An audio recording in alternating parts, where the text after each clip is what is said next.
Good afternoon and welcome to UnitedTV. My name is Kemal Erkan.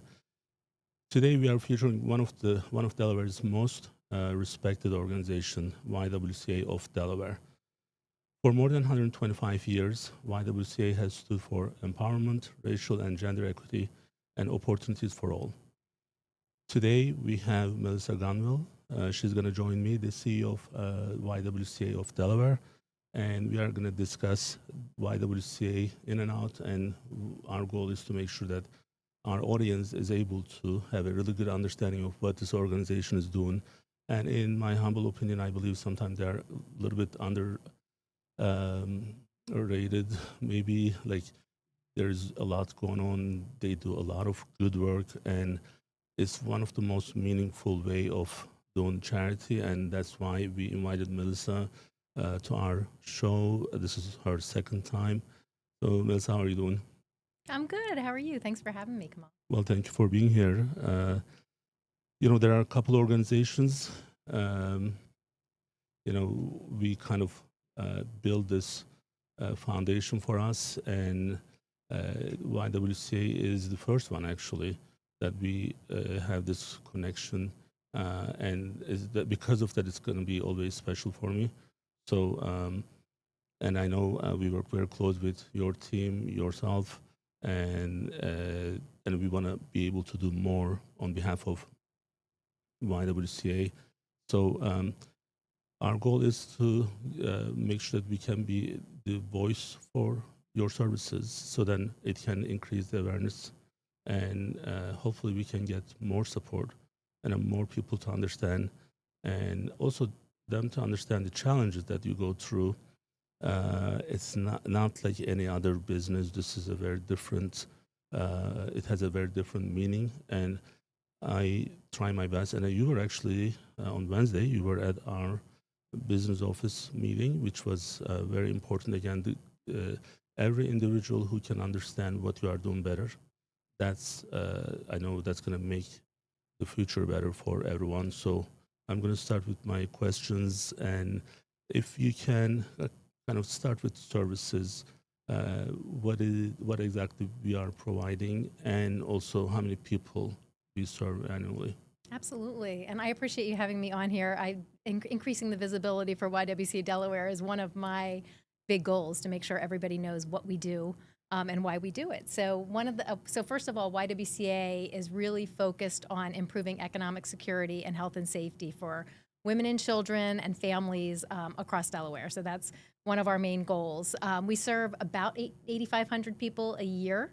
We have 5 offices across the state, so we operate across Delaware. We have our headquarters is in Wilmington in our Home Life Management Center, which a lot of people are the most aware of. We also have our Sexual Assault Response Center, and we have 2 of those. We have one in Georgetown, Sussex County, and then we also have one in Newcastle. Our newest site is we have a space in St. Francis Hospital. They have a project called St. Francis Healthy Village. And we are bringing all of our services there, 8:30 to 4:30, Monday through Friday. You can visit, and it's a great place because there are a bunch of nonprofits all in one place. So people can come into the hospital, they can see their doctor, and they can go to these nonprofits that serve various functions. Is this similar to the PACE? I heard something from Highmark. I think it is very similar to that. So Okay. Healthy Village is just Yeah. pulling all the services into one I see. place. I see. But as far as what our services are, we have 5 main programs. Our first one is housing. We do emergency and transitional housing in our Home Life Management Center in Wilmington. We also do community housing. So we do provide services that try to keep people out of the shelter system. We do rapid rehousing, trying to put people in apartments. Diversion, which sometimes, and homeless prevention, where sometimes someone's in an apartment, they're maybe about to lose their home, but they're behind on rent, they're behind on utilities. We get funding to try to help families get out of that situation and stay in their homes. And we develop partnerships with landlords across Delaware to try to make sure that we are not only keeping people in their homes, but finding places for people to live, which is very important. So that's housing. Then we have a Sexual Assault Response Center, and that's where we provide 24/7 support to survivors of sexual assault, domestic violence, and human trafficking. We do things like we have a 24/7 helpline. We do counseling, both group and individual counseling. aftercare case management, and we also will do medical and legal accompaniment. So we'll meet people at the hospital, meet people at police stations, et cetera. So that's our Sexual Assault Response Center. Our third program, Economic Empowerment.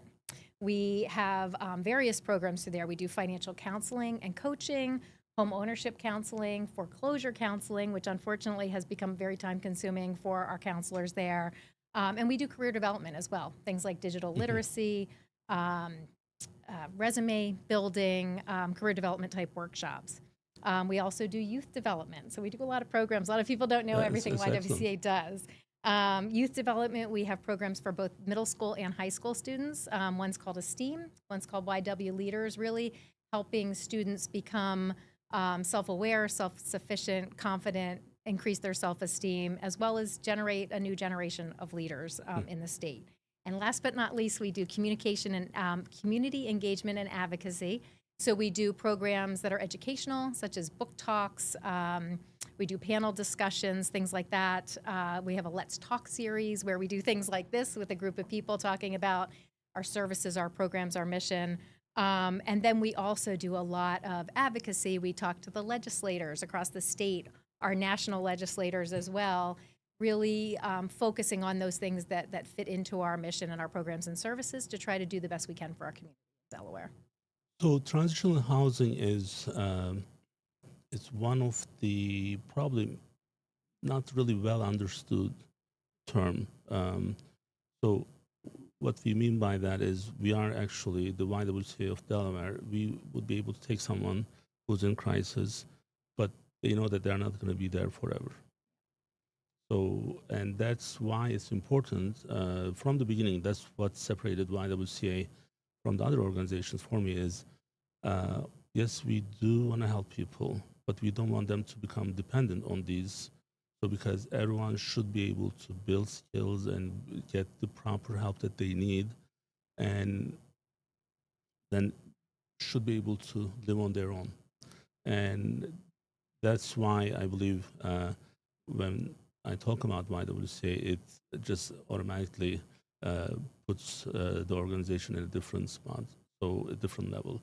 So, and also people, you mentioned the emergency, the overnight they can stay. Emergency housing is up to 90 housing, days. Which Yeah. I think we have 2 rooms available. We actually have 28 rooms available. The one for in the emergency? Housing. Yeah, for emergency Okay, housing. Yep. so I remember the 2 on the back. So they can just stay for overnight if there was some crisis. Maybe I'm. Yeah, that might not be. Yeah, maybe they did that in the past, but now we have 28 rooms that are for up to 90 days. We do have a few rooms that are focused on survivors of sexual assault and domestic violence who are in crisis. So that might be what you're that's what about. It is. Yeah. And well, then, actually, one of them is after my grandmother's name. So. Yes. Yes. So those are that's what I remember. So, okay. So that must be those rooms. So, but yeah, the 28 units are kind of like they can live there. Yeah. Pretty much for up to 90 days, as you said, and. When we actually saw those places first time, the first tour, and I think one of the things that I want to do with our team in United Medical, for them to have like small groups to kind of come and visit you guys to better understand how excellent everything is. So that's why we need more help. So this is very engaging and also rewarding. So in many ways. Now I know last couple of years. Maybe more than a couple of years with the pandemic, there's a lot of challenges nonprofit organizations are having. So what are the certain challenges that you are experiencing at YWCA of Delaware? Yeah, there's a few. The first one, and I think every nonprofit leader would have this come to mind first, which is funding challenges. They have gotten even more challenging over the last year. So we have lost a couple of major grants that supported those housing programs that I talked about, as well as the Sexual Assault Response Center. So that is extremely challenging for the staff as we try to look for additional funding, either still within the federal government, outside the federal government, state, corporations, increasing our individual giving. So funding challenges are huge. Not only the grants that we've lost, but just the uncertainty about what's going to happen with funding, as with the new budget, et cetera. And one of the things I would say, too, is that uncertainty on the funding creates stress for the staff. So we have an amazing staff that spends their days supporting people who are struggling in some Right. way or another. They've suffered from trauma, difficult situations, and so it's hard for me to see the staff really also facing that uncertainty about, are we going to be able to keep doing this? Are we going to have the funding? So that's a challenge as well. Impending changes to Medicaid and SNAP or other things that worry us. We're worried about how that's going to impact our clients. And then I would say the other challenge that I would bring up is affordable housing. So Hmm. it's a huge goal for us to get everybody stably housed, whether it be renting an apartment or buying a house. Buying a house is like the ultimate. We love it when our clients Right. are able to purchase a home. Delaware is actually short about 19,000 affordable housing units, and that's happening across the nation as well. Um, one of the things we think about is that households who are spending over 30% of their income on housing alone Hmm. are considered cost burdened. And if they're spending 50% or more, they are severely cost burdened. And you're going to be shocked, but over half of the renters in Delaware are cost burdened. So they're paying over 30% of their income Oh, wow. Yeah, on housing, which is definitely. tough. And it's interesting because I read an article in the New York Times yesterday where I think it was Bank of America did a study, and they said that a quarter of Americans, so I think it was 24%, are spending 95% of their income on necessities like housing, gas, groceries, and Like pretty utilities. much paycheck to paycheck. They live paycheck to paycheck, and they don't have anything for those emergencies or even to do anything fun. Well, that kind of brings me up to my next question with the inflation and the impending changes with the SNAP programs and other fundings. Now, when the economy is not doing well, so of course everyone is aff- being affected by this, right? But it has a different impact in the lower level. Your uh, people who are benefiting from your organization, from YWCA, a lot of single moms, right? A lot of people who are making not enough. Uh, well, almost all of them are not making, and then they have a disproportionate of impact of this economy is not doing well. So if the guy with the family with $600,000 income is not buying the sports car that they were planning to buy. But when it's at a different level, at this clientele that we are serving, it's not the same. This is about like, am I going to be have enough food, or am I going to be have a safe place to stay? So that just puts a lot of depression, a lot of pressure on them. So how is this? How are you dealing with these, and how are your clients actually handling these? Yeah, I mean, you're right. Inflation always disproportionately impacts people at lower income levels, and which is the vast majority of our clients. And they have to start making impossible choices. Can I afford health care, or can I afford food? Can I afford rent, or can I afford, to buy clothing for my children? There's just impossible choices that they start to have to make. And grocery prices have climbed 28% over the last 5 years, Right. so that's been a big impact. We do have a it's also stretched dollars for us because we're not going to let anybody go hungry. So we do serve 3 meals a day in our shelter. We have a food pantry, et cetera. So we're trying to do what we can to help the families with the food pantry, with a garden that we have. And then again, trying to get donations, not only of monetary donations, but get donations of food to help our clients. Yeah, I was going to So, say, yeah.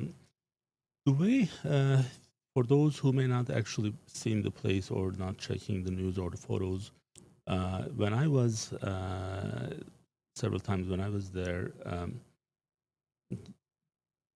mealtime like the lunch or dinner, and I was actually kind of really shocked, surprised in a pleasant way. So it's not just one person is doing whatever they want to do; they're just doing their own thing. This entire uh, we call them client, but a group of people who are there staying, they do things together, Mm-hmm. and they prepare stuff together, and then that probably has that support, in our bariatric Friday last week, I believe we did a bariatric support group, and then we try to explain people why this type of support is important when people are going through certain things, and it kind of makes it very clear that that natural organic setup that you already created there probably helping them a lot emotionally. And with that, you have the garden, the food pantry, and this is just, you know, it's great that you are able to do those. How are the clients benefiting from these at YWCA? Yeah, absolutely. And I'll talk about the food pantry and the garden, but also what you said about the clients doing things together and providing enrichment activities. It's one of the favorite things for our case managers to do as well as the clients. So we do have a garden. We've actually expanded on that garden recently. There's it's 6 raised beds. I see it enough, but I think it's 6 raised beds, and we actually just got funding to build a greenhouse so that we're This going is to in be the able. city, right? It's in the city. Yeah. It's on Madison Street, and we're going to be able to. We're going to build a greenhouse and be able to then raise vegetables year round to really help our clients eat more healthy throughout the year. We also have a people's pantry, which started about a year and a half ago, and it was really focused on our clients who lived in home life at first, and then we expanded to all of our clients had access, and now we're actually offering to the community some hours for people to come in. So Tuesdays and Saturdays from 10 a.m. to 12 p.m., people can come get food from our pantry, and Thursdays from 5 to 7. So we're always looking for people to volunteer to help us with that too. So just put that plug in. But the enrichment programs are great. So I was actually at the Home Life Management Center yesterday, and they were doing pocketbook bingo in our dining area. So all of the emergency housing clients, they eat in the dining room, and they were all in there after dinner playing bingo, and so we could hear them yelling as people won, and it was fun. And we do things like that. We do Pamper Me nights, we do yoga, we do movie nights for the kids, game nights, open mic. I've heard is their favorite. I haven't been to that one. Karaoke. So yeah, we try to do that so that they Don does form lot a of community. so he can come and A karaoke. That's awesome. I don't think anybody wants to hear me sing karaoke, but yeah, but that helps them form a community, and then they do things like they'll help each other out within the Home Life Management Center as well. People will babysit for each other or help each other out if they need help in any way, which is fantastic. It builds a community. You know, I have to kind of confess, I have a little bit ADHD, so when I'm going through stuff, I couldn't help but focus on what you have, the pin. Yes. And I try to make sense out of it. There's a home. Little I houses. guess, right, house. So is it anything like special? It's very special, so I'm glad you asked me. I don't normally do this. I'm usually very kind of like kind of staying with my question, but it looks different. Yes, I love this pin. So there was a woman named Lucinda. There is a woman named Lucinda who actually had experienced homelessness herself when she was younger.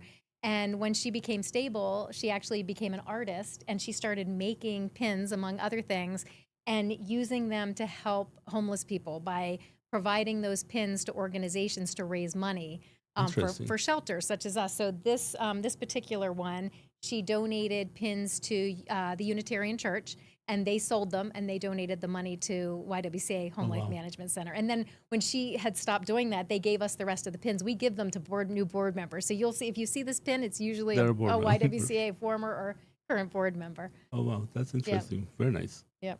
So was she one of the clients who I don't know if she was a client of our Home Life Management Center. I just know that she's someone who became aware of us, and since she had experienced homelessness, she just really felt strongly about our services. So working for a charity like this, one of the most prestigious, and I think one of the most meaningful, I'm going to say that. So what are you most proud of when you think about YWCA of Delaware? As soon as you ask me what I'm most proud of, the thing that comes to mind right away is the staff. We have an amazing staff. They're passionate about our services. They're passionate about the work that they do and about helping vulnerable women and families across Delaware. They're very focused on having our clients become more confident, heal and recover from trauma, and achieve stability. It's huge. So that, I will say, that is probably what I'm most proud of is my staff. And I will say, we talked about the challenges we're facing this year, and they've been significant. the staff has really stepped up in significant ways. And I'm just going to give a few quick examples. So I'm proud that we increased the number of youth that we served in our programs. We almost doubled it last year, which was great. We were selected to provide case management services for the Family Hope Project at the Hope Center. So the Hope Center has this Family Hope Project. They're going to have 120 families that go through. They'll spend 90 days at the Hope Center and then get placed into an apartment. Our team is going to do the case management to help them find those apartments, among other things. So that I'm proud of that. And then we also just received a grant for transitional housing specific to survivors of sexual assault, domestic violence, and human trafficking, and specific to Sussex County. So our SARC team will be able to help survivors find those homes. So we do transitional housing in Wilmington, and it's in the shelter that I talked about. This is more out in finding people apartments, but still being able to support them from 6 to 24 months in an apartment in Sussex County. So we're very excited about that. So the staff has really stepped up. I guess one other thing I will say is the clients. I'm so proud of the clients. We have people who come to us. Many of them are women and children, as you mentioned earlier. They come to us in their most vulnerable moments. So they might have recently become homeless. They may have just suffered from sexual assault or domestic violence. They might be on the brink of losing their home. And they come to us and they have the courage to seek help, to invest the time and energy to really move forward productively, become stable, and get back on their feet. So I'm proud of the clients, and this is why we do what we do. So one of the signature events of YWCA is the annual breakfast. And unfortunately, I missed that this year, first time since 2010. So I was in Utah. There was some speaking engagements. So, and everyone is like, "Oh, what's going to happen to YWCA?" So then, we have our team with it. This week was a little bit, I guess. Our turnout was a little bit bad, but I know that we are there to support and we'll be there next year, of course. So when we go through those, of course, I'm more involved and I know more about what's happening at YWCA, but many people, if that's their first, there are times when I bring some of our doctors and then they're like, well, how come we didn't know this organization, or how come we didn't know all these services that was available? Because this becomes part of the social determinant of health, the way that we are providing care for the patients. I just want to give you an example. I wasn't sure if I should or not, but since I'm not going to mention the name, I'm going to try to make sense out of this. Hopefully I can do it. So I do case conferences every day. There are 2 teams, and I lead one of them. There was a patient with disability, and then intellectual disability was the issue. And our nurses, when they were presenting, we look at their different specialties that they go to. This can be cardiology, endo, bariatric, or any. Then their medications, make sure that they are actually taking them. If they stop, why they stop, if there's any issues. And this patient was actually using birth control pills, and then it stopped. But then when I look at it, so I'm not a physician, so I'm looking at it from the way that we are trained in the case conference setting. So we pick up things maybe in some cases better than the doctors do, because I can see the picture from the way that they are presenting. I can see the whole picture. And our social worker also is in the team, so we have one on each. I said, well, this person has intellectual disability, yet they were on the birth control, but now they're not. We need to understand what that situation is. So, because what if she's abused? So what if someone is managing these and then this is being mismanaged? And then this is where we need our social workers to reach out to get a better picture. But the point on this one is, like, people who are in certain situations, it may be kind of unthinkable for many of us that we would be able to get out of those situations. But there are many who don't have the same foundation to process those things and then find the right way, because someone is going to abuse them, someone is gonna our clients with physical assault, sexual assault. So, and they're not able to get out of those situations because they don't have a place to go, and all those. And then in the breakfast, when we have those stories that we hear directly from those people who benefit, that's really, I think that's really important for people to know. So, my question to you is, any client stories that you would like to share from those annual breakfasts that Yeah, we I had? will. I will share one. And you're right. There's a lot of. We have so many stories about clients who have received our sexual assault response services, our housing services, and our economic empowerment services that have just made significant strides and done well. I think the one I was going to bring up today was more around our economic empowerment programs because not that many people actually know about our economic empowerment programs. Right. I think sexual assault response and home and housing tend to be the things that people think about when they think about YWCA. So just a real kind of a quick story about a couple who recently came to us. The man came to us, actually. We have two HUD certified housing counselors at YWCA Delaware, and they came to us because the wife had a serious chronic illness and the husband had to take time off from work in order to help her recover, and they're behind on their mortgage and they were going to get foreclosed. So they came to our housing counselor. He had a lot of conversations with them, went through their situation, their financials, and then worked with the funder as well as the Department of Justice to figure out what we could do to have funding to help them get current on their mortgage so that they could, so that they wouldn't get foreclosed. And I love it because they were successful. They were able to keep their home, and thankfully now she's actually recovering. He's back to work, and they were able to keep their home, not get foreclosed. And we do have a really good success rate keeping people from foreclosure. So that's one of the stories that you don't necessarily hear at the breakfast, and people don't hear as much from the YW. So I wanted to share that one too. That's another thing that we've been successful at. You know, when they are in crisis, finding the right resources to get the help is really important. So many of them are not going through those and kind of give up, and then all they need is a little bit push, a little bit support, and then they can actually go back to what they were doing before. And many people, you know, they are not aware of these issues are happening. Again, our goal is to make sure that we are discussing these things so that there are more people understand and help. So, what can the community do to support you better?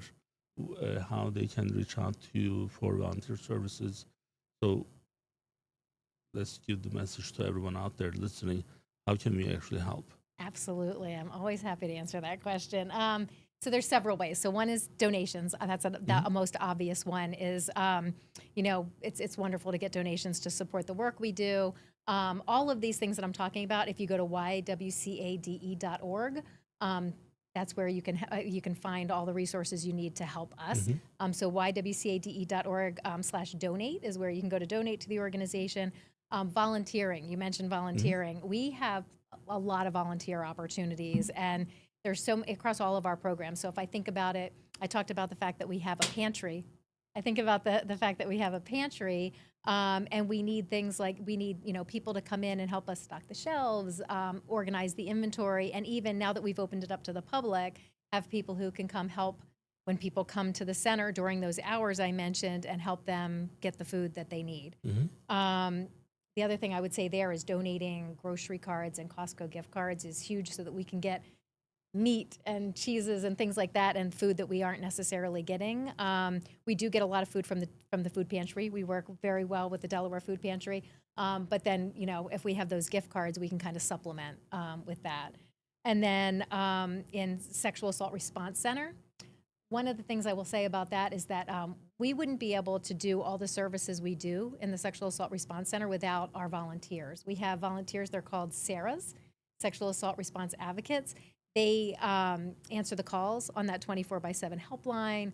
They do medical and legal accompaniments. So if anyone's looking for a longer term opportunity to volunteer, that is something great to do. We do extensive training so that people are very, very well prepared to be able to do that, and they can pick the shifts that they work. So that's something we're always looking for. We can use people to facilitate workshops for our economic empowerment program or our youth development programs. And honestly, even administrative work. There's something for every skill set. So even our administrative work, both at the headquarters as well as within each of the programs, we can use people to help with with various things there.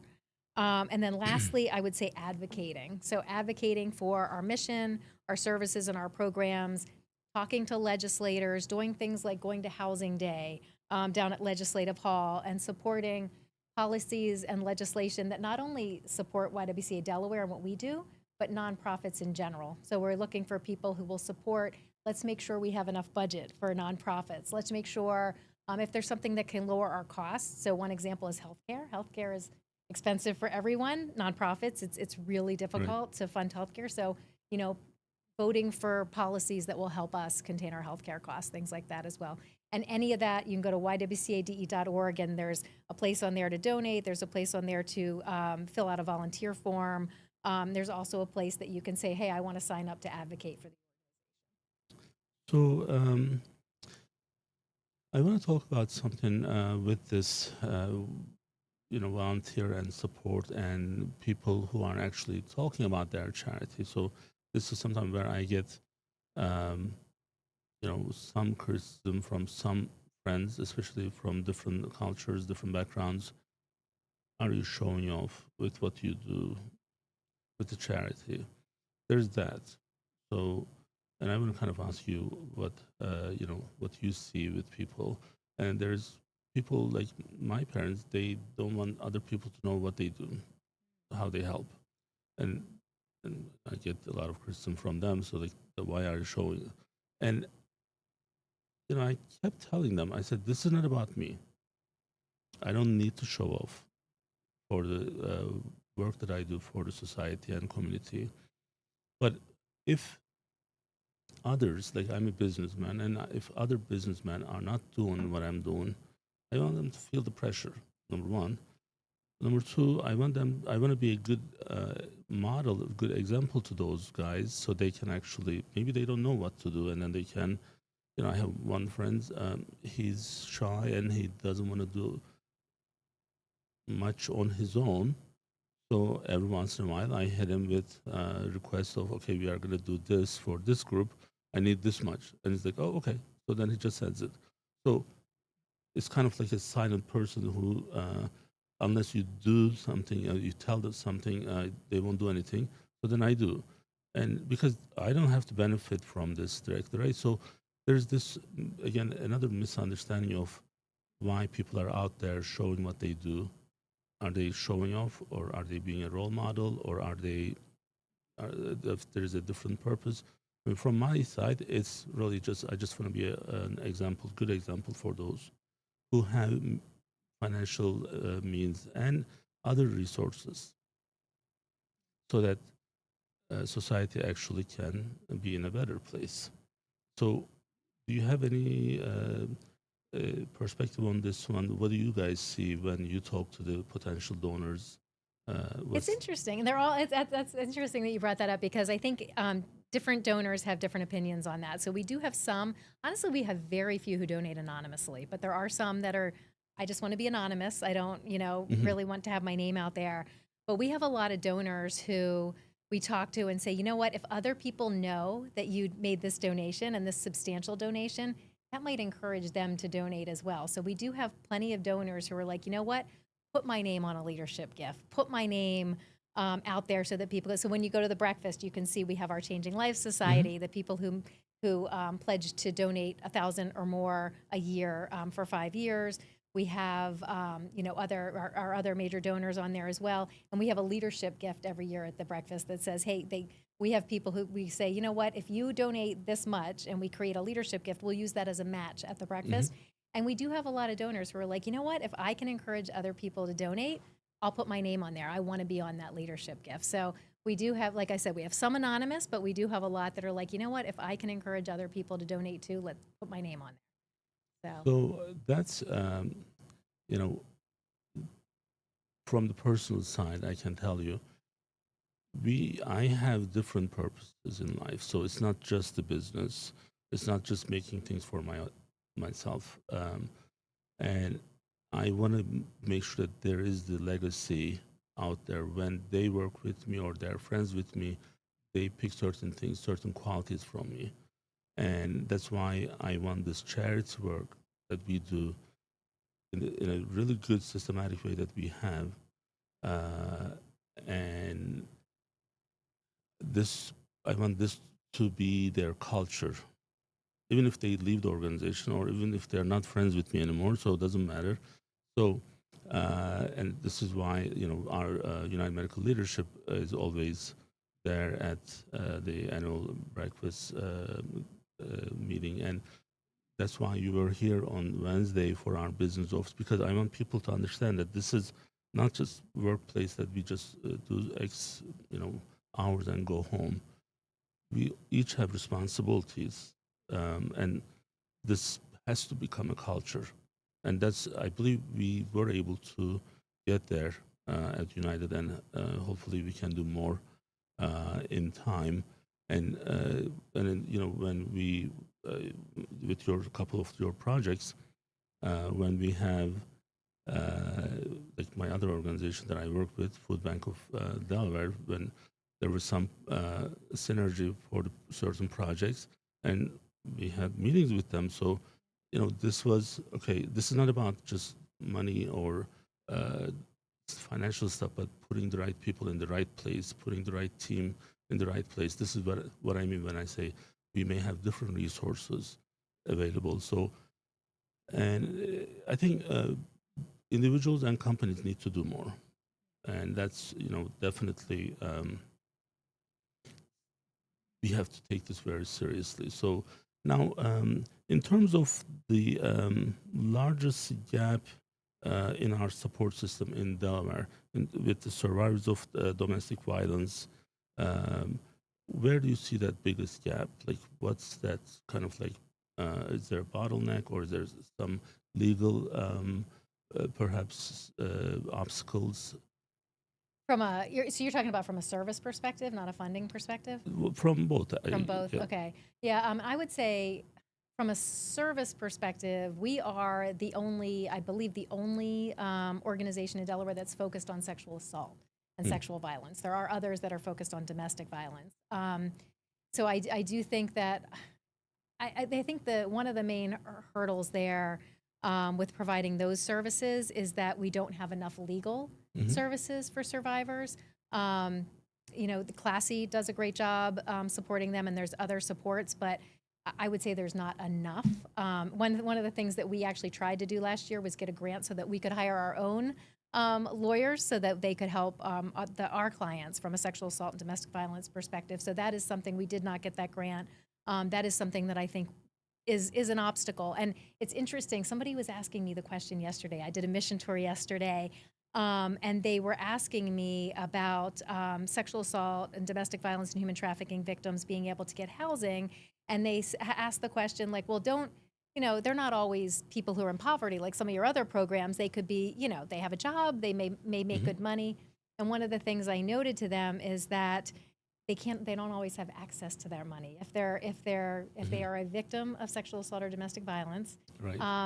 their partner could be controlling the funds. So that doesn't necessarily mean that even if they're working, that they have access. And so having that legal support, having support like our organization who can help them understand like what they can do and how they can get more help with that is important, because even though yes, they have a job, they may not have access to all their money if they're because financial abuse is a part of domestic violence as well. Definitely. That's why I was saying, like, that little push sometimes what they need, and that crisis is coming from not having access to the right place at the right time, and and they don't know what to do because they're in a crisis. So people kind of underestimate that. So there was one healthcare conference that I attended. One of the speakers, he was saying, when we are in a crisis, our brain goes to the basement.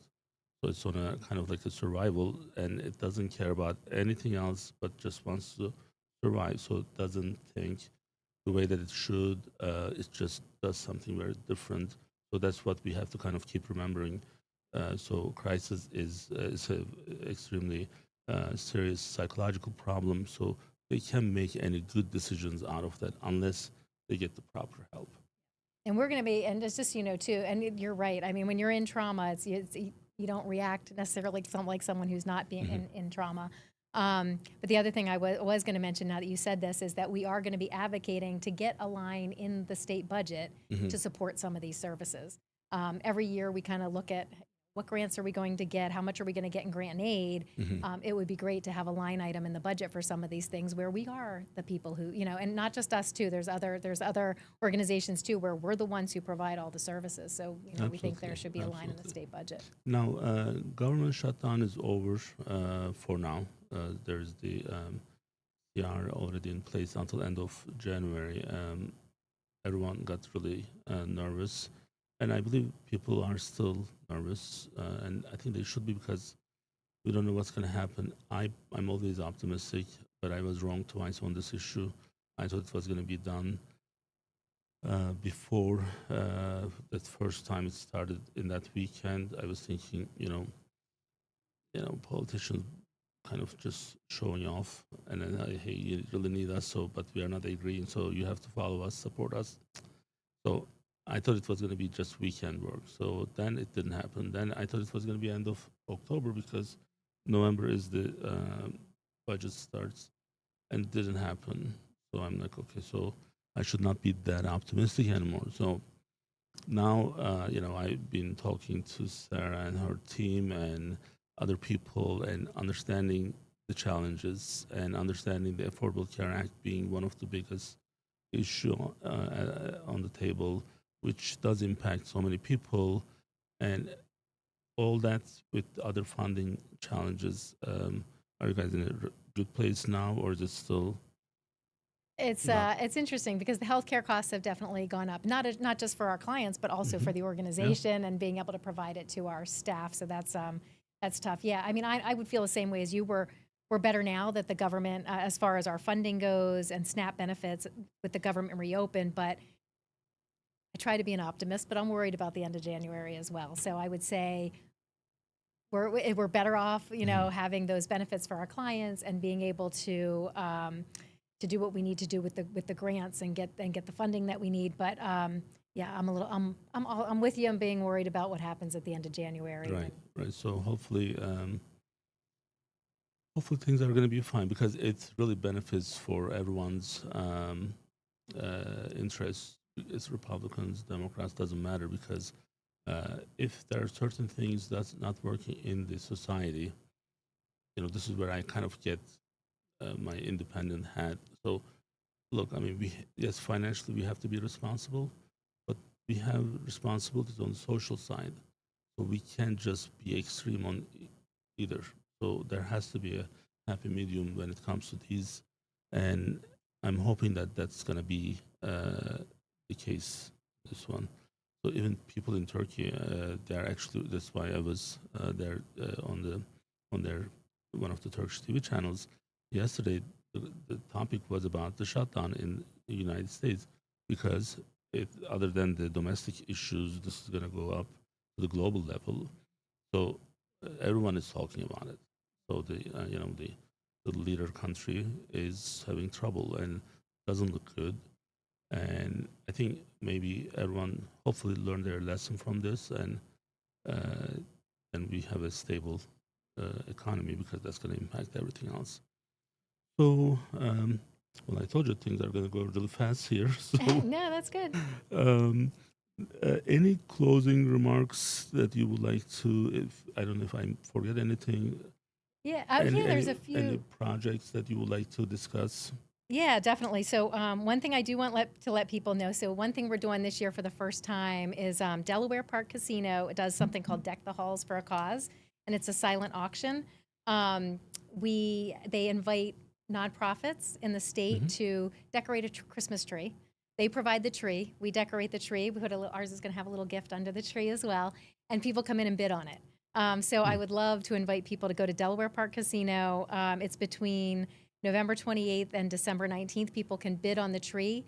the nonprofit organizations get the money that was bid on their tree, and then they get to take home the tree, and if there's a gift under it, the gift under the tree. Nice. So we So- need to share that from United Medical Science. Right? Yeah, for sure. Again, I will mention the looking for volunteers. We have a book study on Martin Luther King Day that people can do. So I would say, visiting our website, again, ywcade.org. I'm going to invite people to come on a mission tour. One of my favorite things to do is to show people and tell people what we do, but walking through the building and letting them really see our services, because every service that I talked about does something within that home life management center. So you can also sign up on our website to take a mission tour, and it's great because not only I'm just not doing all the talking, I have other staff members there, and people talk to each other. We usually have community members who are there. They get to know each other. I've seen people develop friendships after they've done a mission tour together. So I would like to ask people for that. And just spreading the word about our mission and about our work. And I just want to tell you, Kemal, too, I appreciate the opportunity to join you here today. We're always trying to get people to understand what YWCA Delaware is, what we do, and support us. And I would say the other thing is just, again, thanking the staff, the volunteers, the board. I have an amazing board of directors. So thanking them and all of our donors, because we couldn't do this without all of you. Well, we want to do more. We want to support you better. We want to reach out to more people, and that's why we are actually kind of stepping up our game a little bit this year. That's why we started inviting our nonprofits to our business meetings. I believe this is extremely important for us as just being like, and then this is not just a choice, but to me, it should be part of who we are, and that's our participation, our contribution to the society, and people shouldn't be shy about it, and also they shouldn't be stingy about it. So if the society is peaceful, everyone else is going to be peaceful. So that's the part that many people forget. So I tell them, many of my friends, there are places in Wilmington. When you go into that neighborhood, you have safety issues. So because of a lot of the things that, and it's like a couple blocks from the train station. So people need to see those. Kids need to see those. If they're in their sheltered Greenville home, in the Greenville Tower Hill type of schools, that they haven't seen the reality, those kids are going to be in huge shock and depression in their future years. So because reality is, they need to see it, and they need to be aware of these. Families need to be aware of these, and we want to do more with you and for you and your clients and the society. So thank you so much for joining us. This was, in the studio it's always better. Last time we did Zoom, but this time it's like you're right here. So then, things are much better. I love this setup. Hopefully you enjoyed it as well. I did. So thank you for joining us today. Thank you. We'll be back with our Bariatric Friday event at 3 p.m. With Dr. Irao. Next week, we have Jessica Needles, our legal correspondent. She's going to join me. So until next week, stay united. Bye-bye.